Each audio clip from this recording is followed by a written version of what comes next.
The Supreme Court made another ruling today on a case from right here in the Mid-States. Evan Palace joins us now with more details on a huge victory for a Lancaster County man.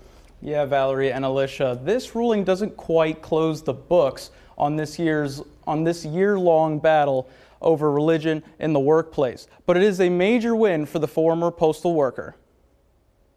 It has very broad ramifications. It is a unanimous victory in the U.S. Supreme Court for a formal postal carrier in Lancaster County. I don't think it shocks anybody. Gerald Groff said he was punished after refusing to work on Sundays for the Postal Service because of his religious beliefs. Once the USPS made a deal to deliver Amazon packages on Sundays, Groff declined and even transferred to a different post office with no Sunday routes.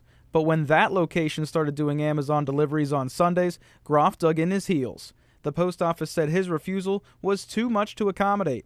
Former federal judge and current Dickinson College president John Jones says the justices didn't quite buy that.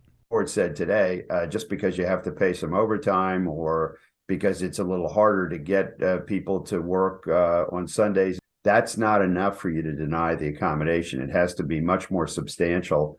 But a two-word Latin phrase could have made all the difference in Groff's case. The United States Supreme Court found that the reliance on the word de minimis was wrong.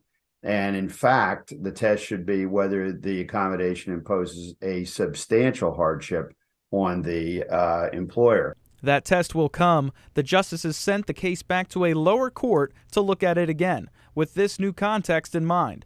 But Jones says the broader message here is far-reaching.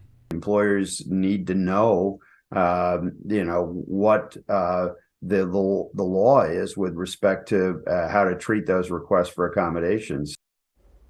And just a few minutes ago, I spoke to Gerald Groff himself.